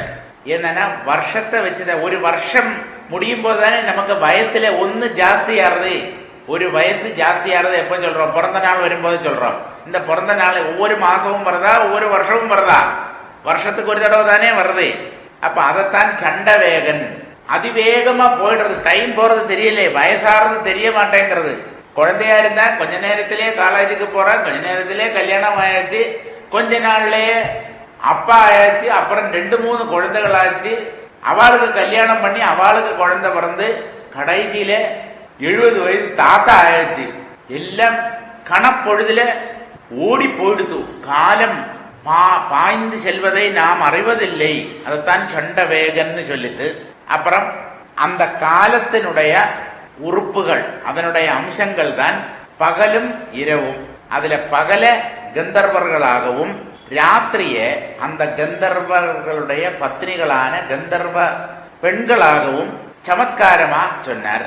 காலகன்யா ஜரா சாக்ஷால் லோகஸ்தாம் நாபிநந்ததே ஸ்வசாரம் ஜகிருஹே மிருத்யுஹு க்ஷயாய யவனேஸ்வரஹ. இந்த டைம் அல்லது காலம் அப்படின்னு சொன்னோம் இல்லவா, அந்த காலத்தினுடைய பெண் தான் ஜரா. ஜரான்னா மூப்புன்னு அர்த்தம். முடி நரைச்சு போறது, தோல்ல சுருக்கங்கள் ஏற்படுறது, இதுதான் ஜரைங்கிறது. காலப்போக்கில தானே ஜரை ஏற்படுறது. ஒவ்வொரு வருஷமா கடந்து போகும்போதுதான் நம்ம மூப்பு பாதிக்கிறது. அதனால காலன் அல்லது காலம், காலத்தினுடைய மகளாக இந்த ஜரைய வர்ணனை பண்ணினார். இந்த ஜரைய யாருக்குமே பிடிக்காது, இவளுக்கு எல்லாரையுமே பிடிக்கும். எத்தனை பேர்கிட்ட தன்னை திருமணம் பண்ணிக்கோன்னு இவள் ரிக்வஸ்ட் பண்ணினா, ஆனா யாருமே திரும்பி பார்க்கல. வரன் கிடைக்காம பாவம் அலைஞ்சா அப்படின்னு அந்த கதையில சொல்லி இருக்குல்லவா. அது என்னதுன்னா, வயசாகிறத யாருமே விரும்ப மாட்டார்கள். நமக்கு யாருக்கும் வயசாகிறது பிடிக்காது.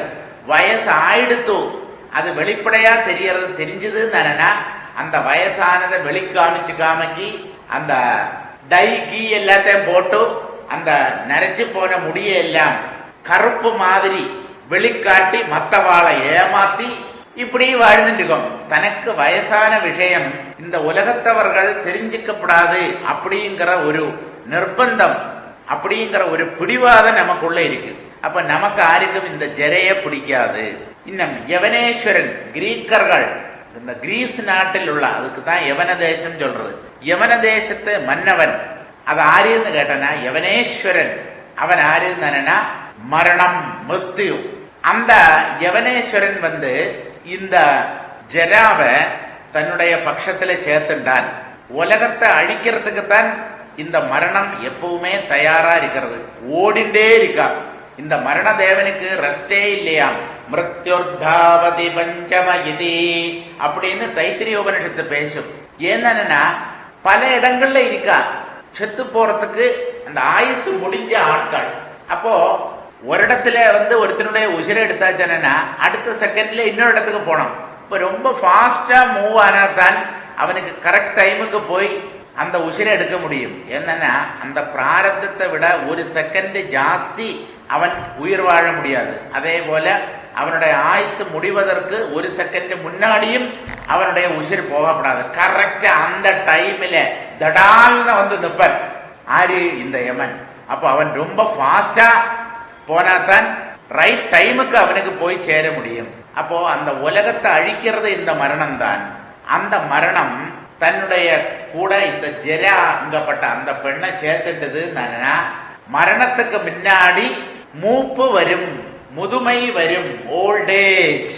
அதுதான் ஜரைய, அந்த காலகன்னிகையான ஜரைய மரணம்ங்கிற யவன அரசன் ஏத்துண்டதா சொல்லி இருக்கு. ஆதயோ வியாதயஸ்தஸ்ய சைனிகா யவனாச்சராஹ பூதோபசர்காசுரய பிரஜ்வாலோ த்விவிதோஜ்வரஹ.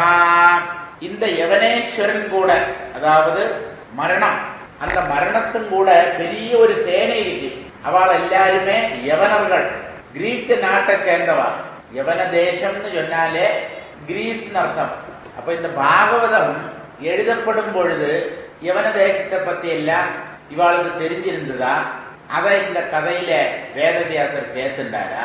அல்லது இந்த கதையிலே யவன தேசம்னு சொன்னத இதுக்கப்புறம் இந்த உலகத்துல உள்ள ஒரு நாட்டுக்கு பேராக போட்டார்களா? இது தெரியாது.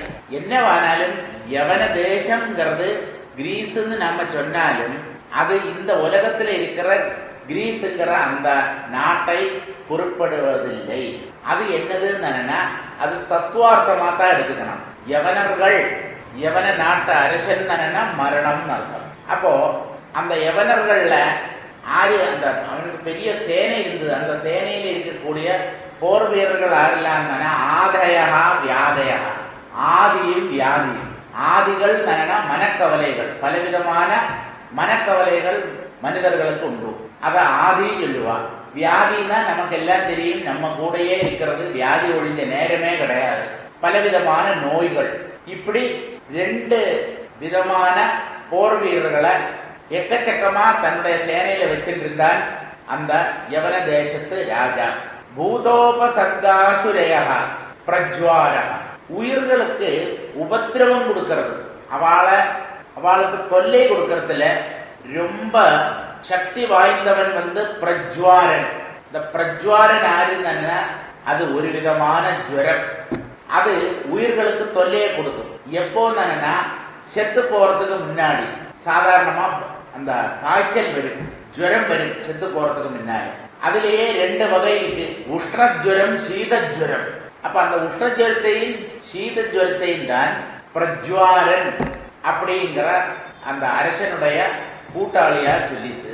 ஏவம் பகுவிதைர் துக்கைர் தேவபூதாத்ம சம்பவைஹி கிளிஷ்யமான சதம் வருஷம் தேஹே தேஹி தமோவ்ரதஹ பிராணேந்திரிய மனோதர்மான் ஆத்மன்யத்யஸ்ய நிர்குணஹ சேதே காமலவான் தியாயன் மமாஹமிதி கர்மகிருதே. இப்படியாக தேவபூத ஆத்ம சம்பவை, தேவர்களிலிருந்தும் மற்ற உயிரினங்களிலிருந்தும் தன்னுடைய உடம்பிலிருந்தும் ஏற்படக்கூடிய பலவிதமான துக்கங்கள்னால பலவிதமான தொல்லைகளை கஷ்டங்களை அனுபவிச்சுண்டு இந்த உடம்பில வாழ்ந்திருக்கான் தேகி அல்லது ஜீவன். புருஷாயுசு ஒரு மனுஷன் மேக்சிமம் 100 வருஷம் வாழலாம். அதுக்கு மேலே இருந்தானா போனஸ். 100 வருஷம் வாழறதுல எந்த விதமான தடையும் இல்லை. நார்மலா கெட்ட பழக்க வழக்கங்கள் எதுவும் இல்லை. ஒழுங்கா வாழ்ந்தானா ஒரு மனிதன் 100 வயசு வரை வாழலாம் அப்படின்னு தான் சாஸ்திரம் சொல்றது.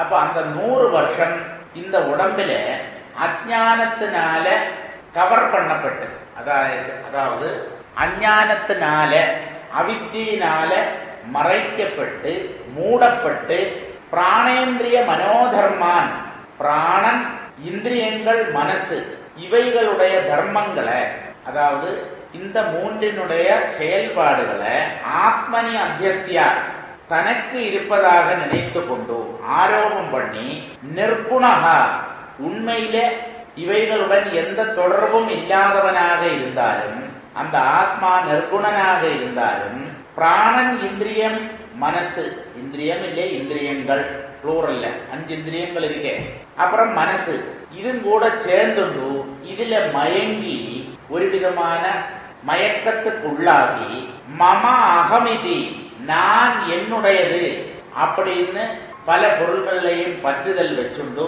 காமலவான் அற்பமான போகங்களை விஷய சுகங்களை தியாயம் மனசுல எப்பவுமே அதையே நினைச்சுண்டு கர்ம கிருது சேதே பலவிதமான கர்மங்களை பண்ணிண்டு இந்த உடம்புல அந்த ஜீவன் குடியிருக்கு.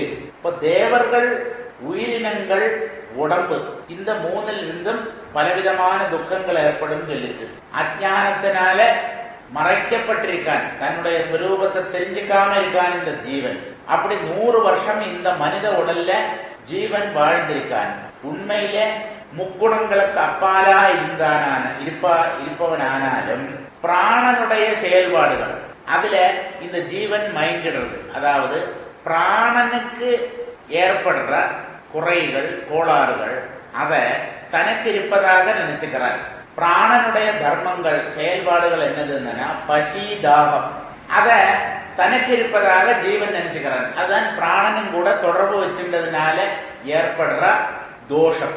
அப்புறம் இந்திரியங்களுடைய செயல்பாடு இந்திரிய தர்மங்கள் காமம் குரோதம் லோகம் மோகம் ஆசை கோபம் பொறாமை மாத்சரியம் இத மாதிரியானதெல்லாம் மனசனுடைய தர்மங்கள் மனசனுடைய செயல்பாடுகள் அத தனக்கு இருப்பதா நினைச்சுக்கிறார்.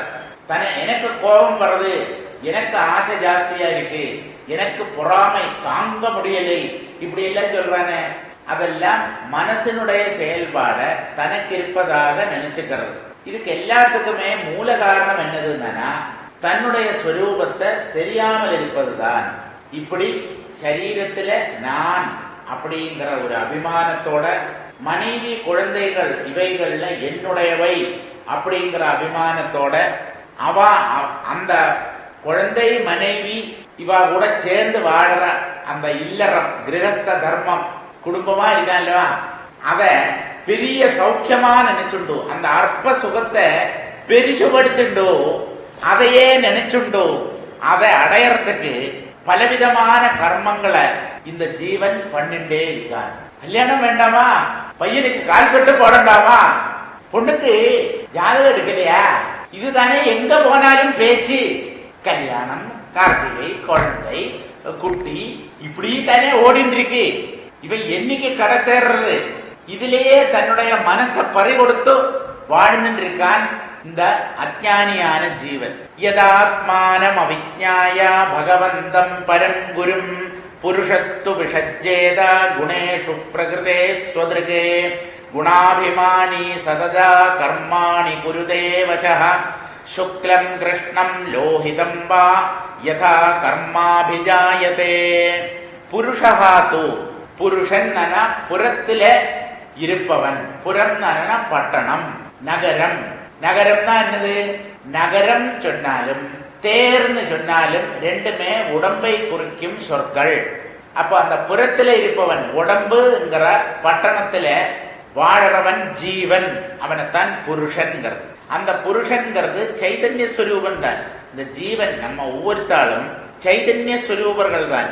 அப்படி பிரகாச ஸ்வரூபிகளா இருந்தாலும் பகவந்தம் பரங்குரும் ஆத்மானம் அவிஜ்ஞாய, பகவானும் நம்முடைய பரம குருவுமான தன்னுடைய ஆத்மாவை தெரிஞ்சுக்காமக்கி பிரகிருதேஹே குணேஷு யதா விஷஜ்ஜேதா, இயற்கையின் முக்குணங்கள்ல எப்போ ஆசை வந்து அந்த வெளி விஷயங்களையே அனுபவிக்கிறதில் நாட்டமுடையவனாக இருக்கானோ ததா சகா, அப்பொழுது அவன் அந்த ஜீவன் குணாபிமானி, முக்குணங்கள்ல அபிமானம் உள்ளவனாக இருக்கிறான்.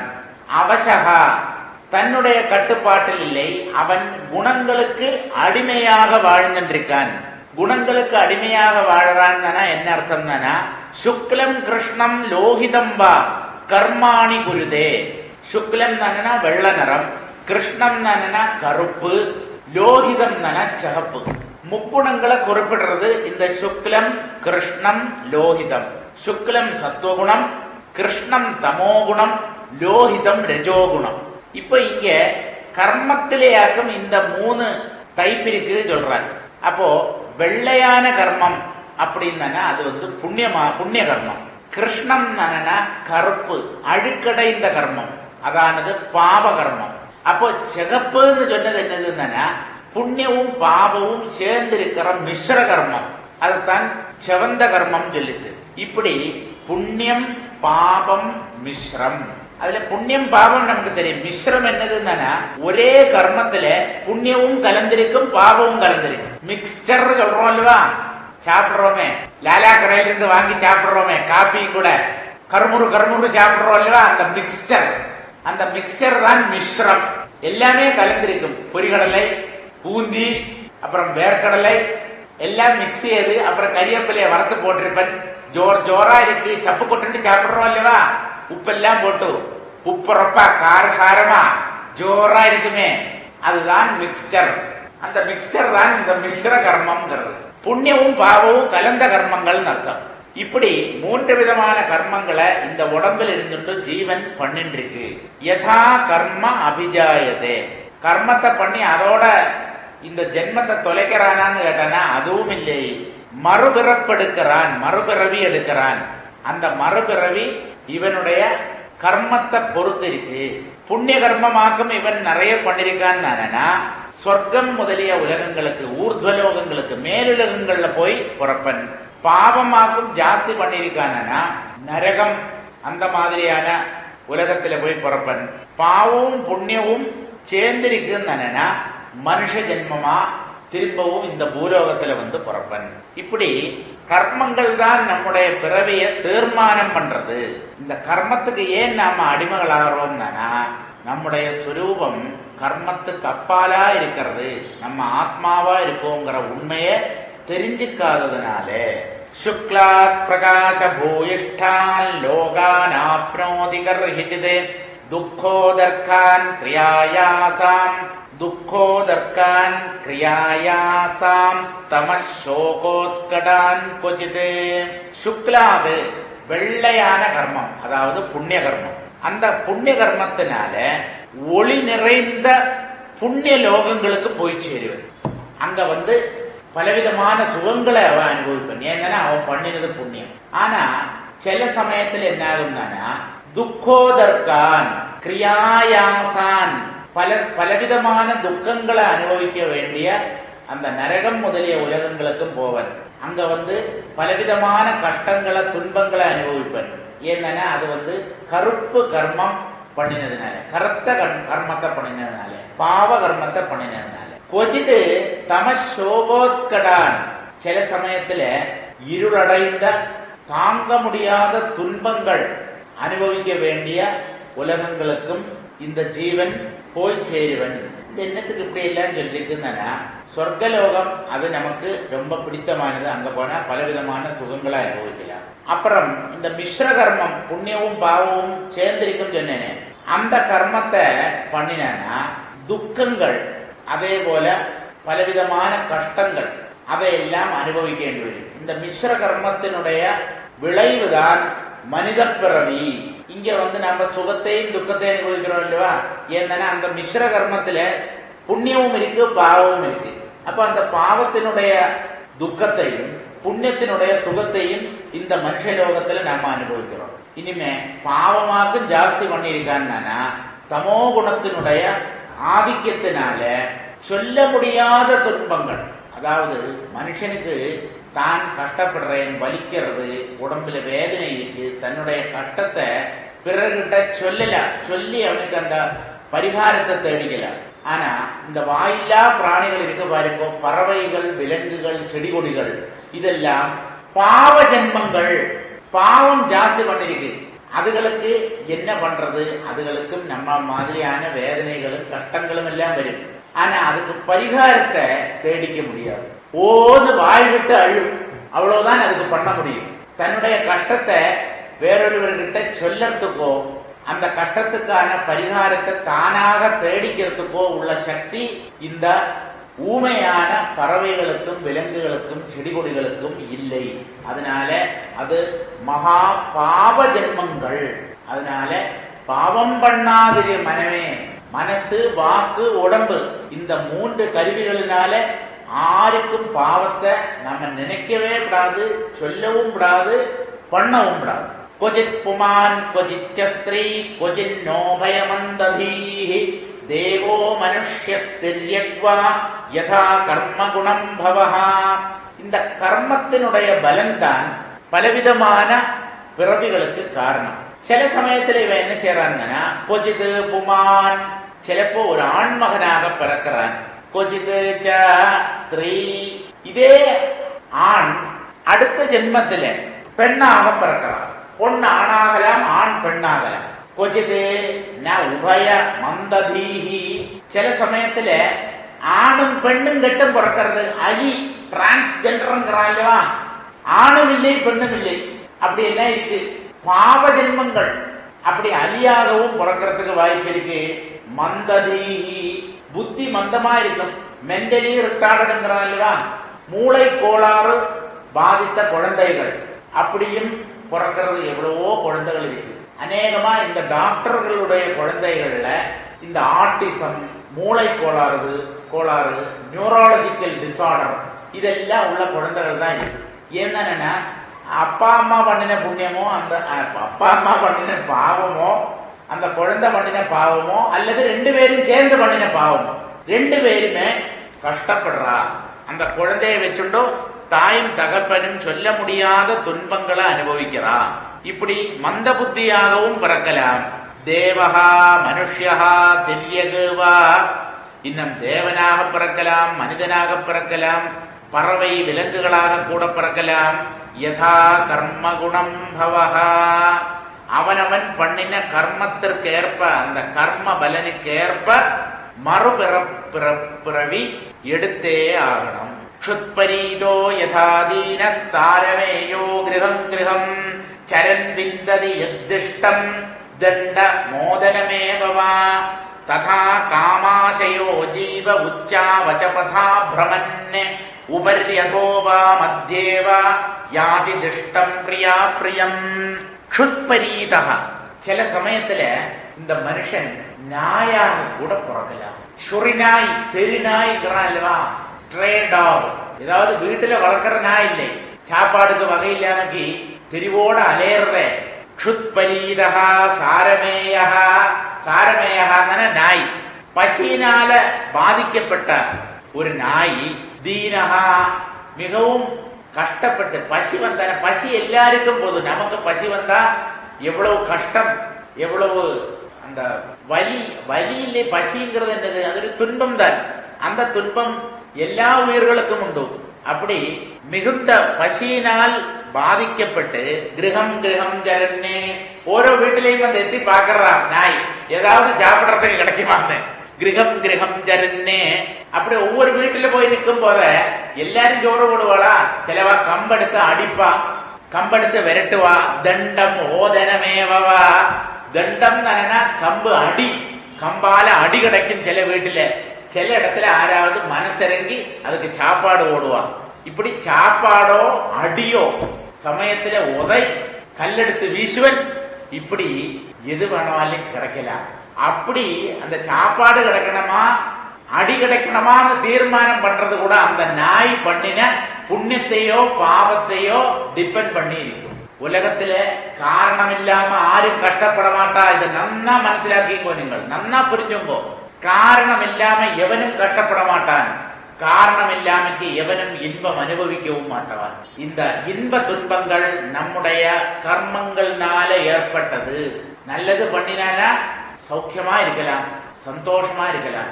பாவம் பண்ணி இருந்தானா அத கஷ்டமா துன்பமா அனுபவிச்சே ஆகணும்.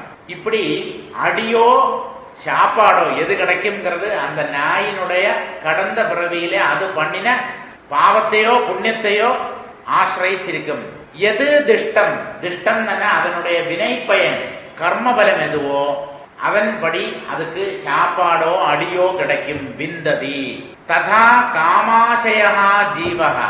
இந்த நாய மாதிரி பலவிதமான ஆசைகளுக்கு அடிமையாகி வாழற ஜீவன், காமத்துக்கு அடிமையான ஜீவன் உச்சாவஜபதா பிரமன்னு மேடு பள்ளங்கள் நிறைந்த வழியில பலவிதமாக பயணம் பண்ணி, மேடு பள்ளம் தான், மேடு தானே சொர்க்கலோகம், பள்ளம் தானே நரகம். இப்படி உயர்ந்ததும் தாழ்ந்ததுமான உலகங்கள்ல போய் வந்து அங்க எல்லாம் பலவிதமான சுகங்களையும் துக்கங்களையும் அனுபவிச்சு உபரிகி அதகாவா மத்தியேவா, மேலேயோ அல்லது கீழேயோ அல்லது இடை நடுவேயோ, மேலேனா சொர்க்கம், கீழே தானே நரகம், இடை நடுவே தானே நம்முடைய மனித உலகம், மனித ஜென்மம். இப்படி தேவனோ மனிதனோ அல்லது மிருகங்களோ பறவைகளோ எல்லாமாக திஷ்டம் பிரியா பிரியம் யாதி, தன்னுடைய வினை பயனுக்கேற்ப பிரியத்தையோ அல்லது இன்பத்தையோ அப்பிரியத்தையோ அல்லது துன்பத்தையோ அடைகிறான். இப்படித்தான் ஜீவன் அந்த கர்ம பலத்தினால பலவிதமான பிறவிகள் பலவிதமான உடம்புகள் எடுத்து அந்தந்த உடம்பில இருந்துண்டு பலவிதமான கஷ்டங்களை அனுபவிக்கிறான்.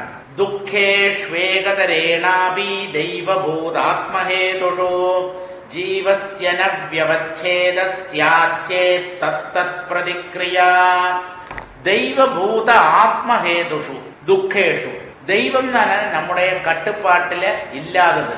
இயற்கையின் சீற்றங்கள், பிரகிருதி க்ஷோபம்ங்கிறான், நேச்சுரல் கலாமிட்டிங்கிறான் இல்லவா, நம்முடைய கட்டுப்பாட்டில் இல்லாதது. நிலை நடுக்கம், தீ விபத்து, வெள்ளம் வர்றது, எல்லாத்தையும் அடிச்சுட்டு போறது, மழை கொட்டின கொட்டுறது, வறட்சி, வெயில் தாங்க முடியலை, இதெல்லாம் பிரகிருதியினுடைய சீற்றங்கள்.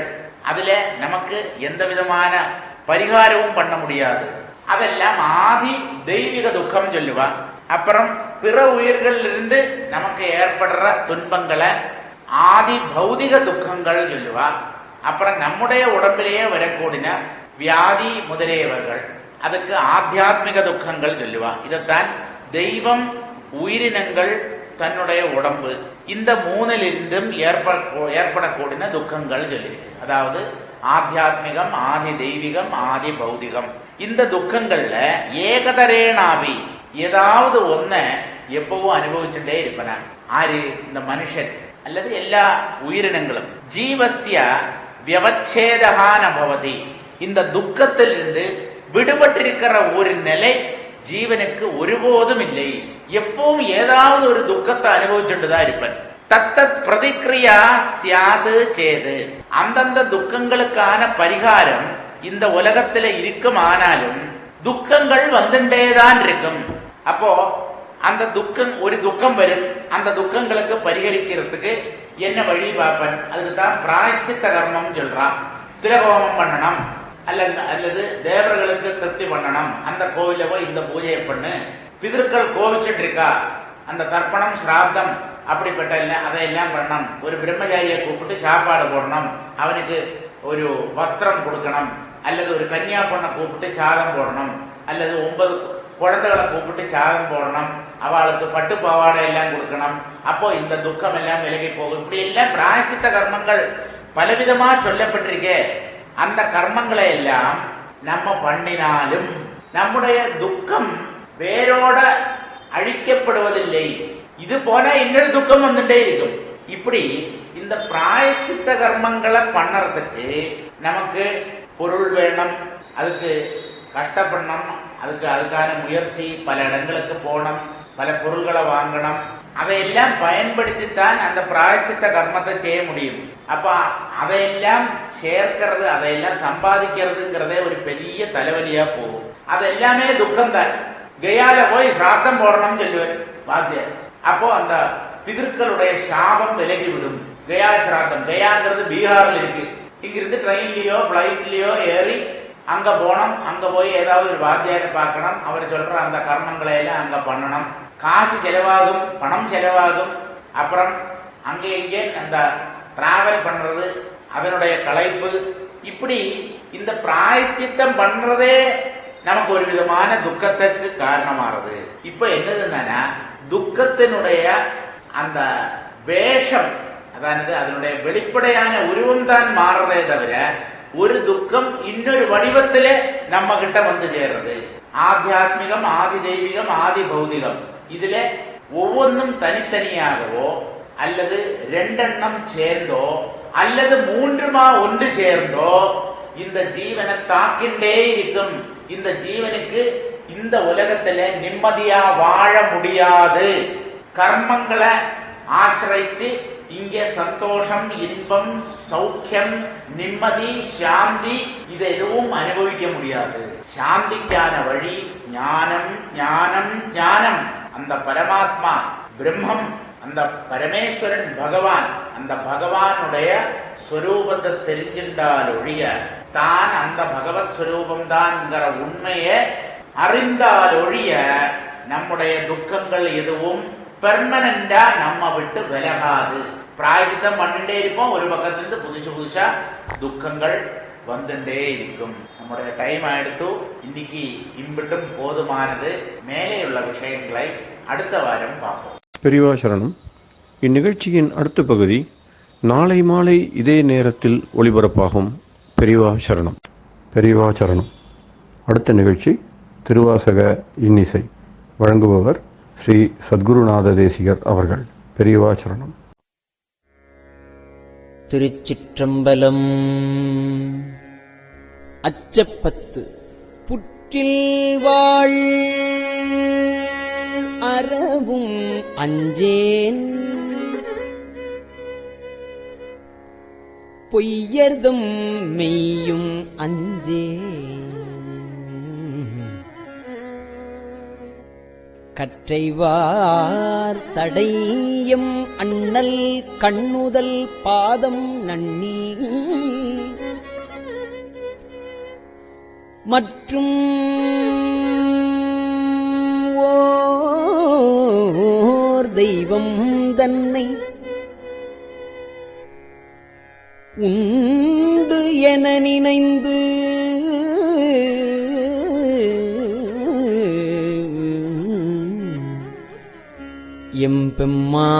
எம்பெம்மார்க்கு அற்றில்லாதவரைக் கண்டால் அம்ம நாம் அஞ்சுமாறே.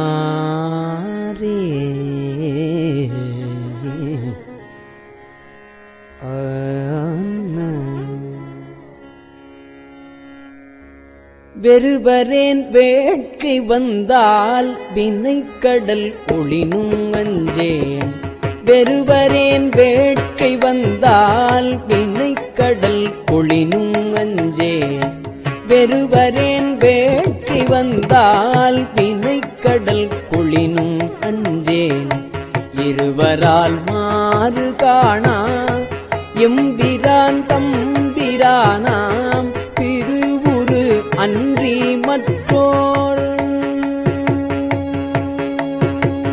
திருவுரு அன்றி மற்றோர் தேவர் எத்தேவர் என்ன, திருவுரு அன்றி மற்றோர் தேவர் எத்தேவர் என்ன, அறுவராதவரை கண்டால் அறுவராதவரை கண்டால் அம்மனாமஞ்சுமாரே. வன்புலால் வேலும் அஞ்சேன் வளைக்கையார் கடைக்கண் அஞ்சேன் என்பலாம் முருக நோக்கி அம்பலத்தாடுகின்ற என் பொல்லாமணியை ஏத்தி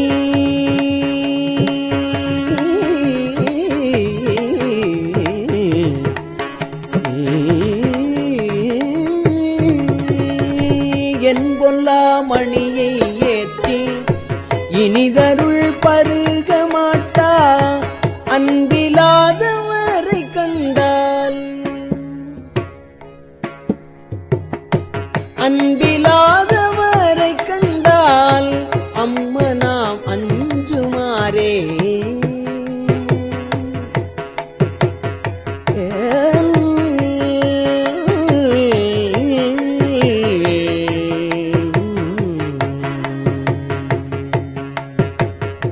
கிளியனார் கிளவி அஞ்சேன் அவர்கிரி முறுவல் அஞ்சேன் வெளிய நீராடும் மேனி வேதியன் பாதம் நன்னி புளியுலாம் கண்ணராகி தொழுது அழுதுள்ளம் நெக்கிங்கு அழியிலாதவனை கண்டால் அம்மனாம் அஞ்சுமாறே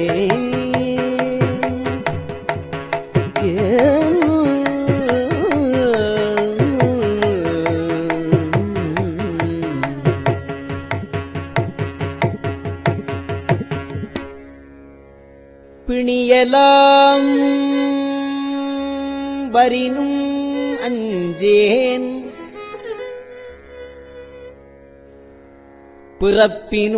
பிறப்பினோடு இறப்பும் அஞ்சேன்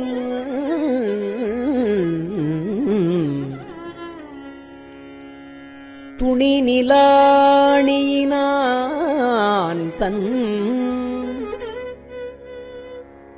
தொழும்பரோடு அழுந்தி அம்மா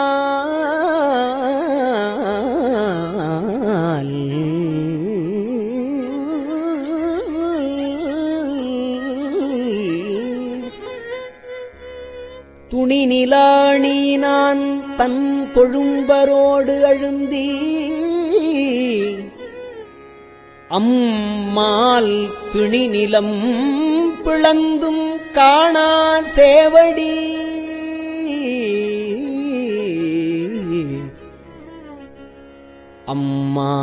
அம்மாள் துணி நிலம் பிளந்தும் காணா சேவடி பரவி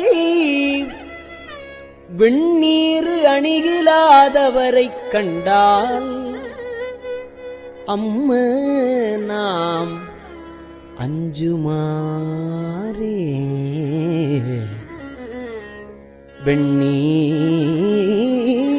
வெண்ணீர் அணிகிலாதவரைக் கண்டால் அம்ம நாம் அஞ்சுமாறே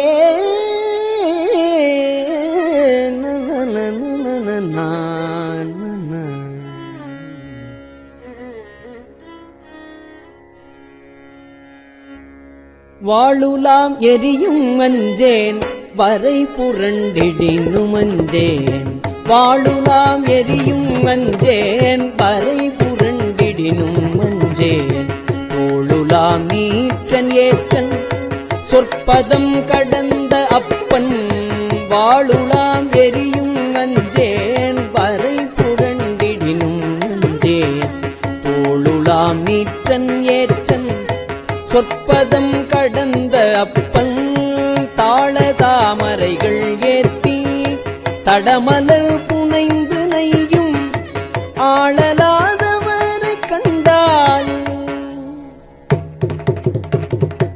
ஆளலாதவரை கண்டால் அம்மனா மஞ்சுமாரே தகைவிலா பழியும் அஞ்சேன் தகைவிலா பழியும் அஞ்சேன் சாதலை முன்னம் அஞ்சேன் புகை முகந்தெரிகை வீசி பொலிந்த அம்பலத்துளாடும் முகை நகை கொன்றை மாலை முகை நகை கொன்றை மாலை முன்னவன் பாதம் ஏத்தி அகம் நெகாதவரை கண்டால் அகம் நெகாதவரை கண்டால் அம்மனா மஞ்சுமாரே தரிசரி களிரும் அஞ்சேன் தழல் விழி உழுவை அஞ்சேன் வெறிகமிழ் சடையன் அப்பன் விண்ணவர் நன்னமாட்டா செறிதரு கழல்கள் ஏத்தி செறிதரு கழல்கள் ஏத்தி சிறந்தி நீதிருக்க மாட்டா அறிவிலாதவரை கண்டால் அறிவிலாதவரை கண்டால் அம்மனாம் அஞ்சுமாரே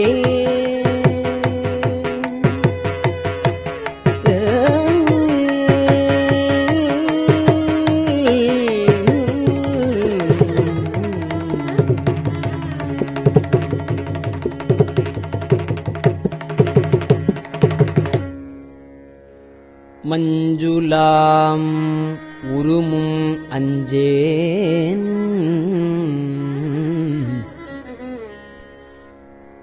மன்னரோடு உறவும் அஞ்சேன்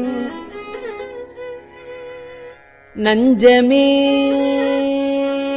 அமுதமாக்கும் நம்பிரான்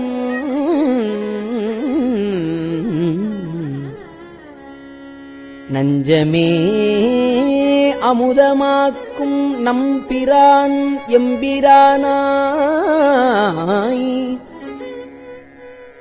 செஞ்சவே ஆண்டு கொண்டான் திருமுண்டம் தீட்டமாட்டாது அஞ்சுவார் அவரைக் கண்டால் அம்ம நாம் அஞ்சுமாரே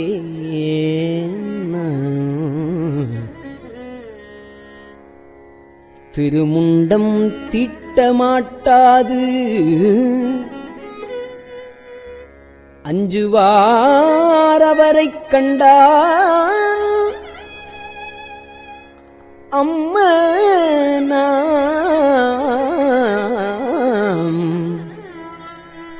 அஞ்சுமாரே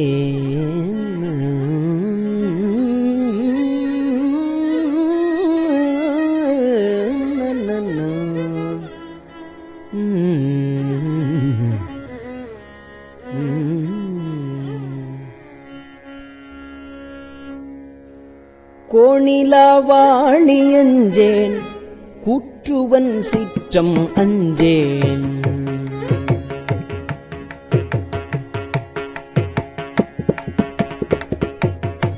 கோணிலாவாளி அஞ்சேன் கூற்றுவன் சீற்றம் அஞ்சேன் நீனிலா அணியினானை நினைந்து நைந்துருகினுக்கு நீனிலா அணியினானை நினைந்து நைந்துருகினுக்கு வானிலாங்கண்கள் சோர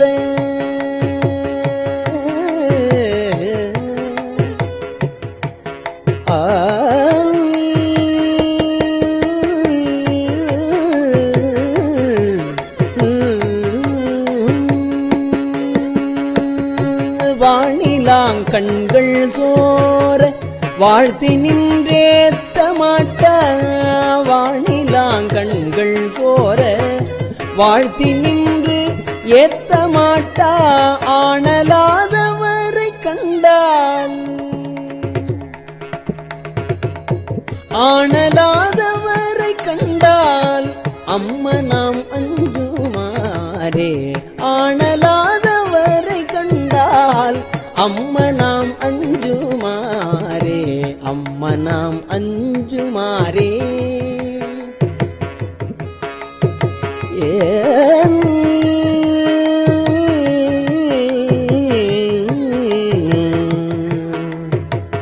ஆ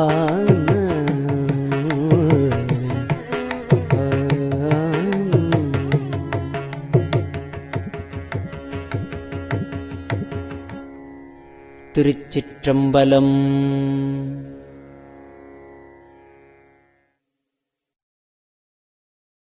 பெரியவா சரணம். இந்நிகழ்ச்சியின் அடுத்த பகுதி நாளை மாலை இதே நேரத்தில் ஒளிபரப்பாகும். பெரியவா சரணம். பெரியவா சரணம். பெரியவா வானொலியின் இன்றைய நிகழ்ச்சிகளின் நிறைவாக திருப்பொன்னூசல் வழங்குபவர் சத்குருநாத தேசிகர் அவர்கள். பெரியவா சரணம். திருச்சிற்றம்பலம். திருப்பொன்னூசல்.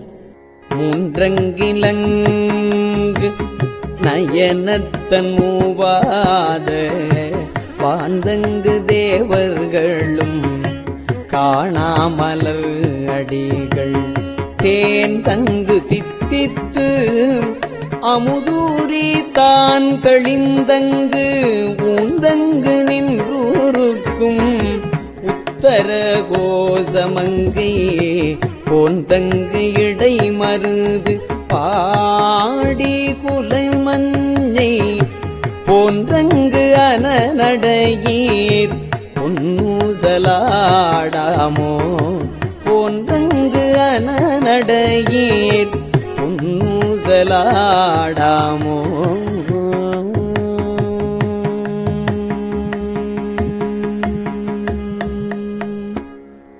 திருச்சிற்றம்பலம்.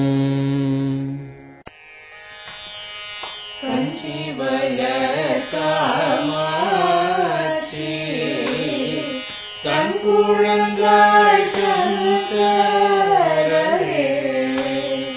கஞ்சி வளர் காமாட்சி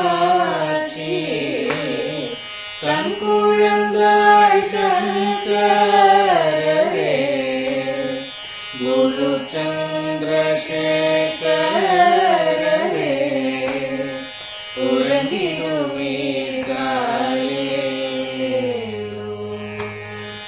உறங்கிடுவீர்களே.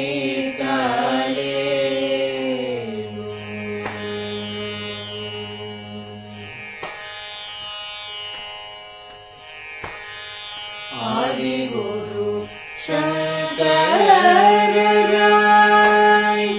அன்றொரு நாள் வந்தவரே அறுபத்து எட்டாகும் பீட்டபதி காலே ஏழுலகும் பூப்பவரே காப்பவரே கடப்பவரே எல்லோர்க்கும் அருள்பவரே உறங்கிடுவீர்களே அயனுடனே மாலவனோ தேடிய பொற்பதத்தவரே அருமறைகள் சாற்றும் முயல் மலர்பதமே காலே முக்தி நிலை எய்திடவே சக்தி தரும் சத்குருவே முக்தி நிலை எய்திடவே சக்தி தரும் சத்குருவே நித்தமெங்கள் நாவீசையில் நித்திரை கொள்தாளே நித்தமெங்கள் நாவீசையில் நித்திரை கொள்தாளே நித்தமெங்கள் நாவீசையில் நித்திரை கொள்தாளே.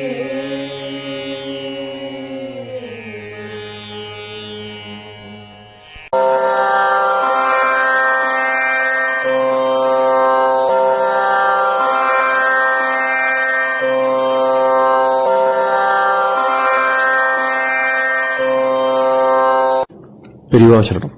பெரியவா வானொலியின் மாலை நிகழ்ச்சிகள் இத்துடன் நிறைவடைகின்றன. எமது அடுத்த ஒளிபரப்பு நாளை காலை இந்திய நேரப்படி 6 மணிக்கு துவங்கும். பெரியவாச்சரணம்.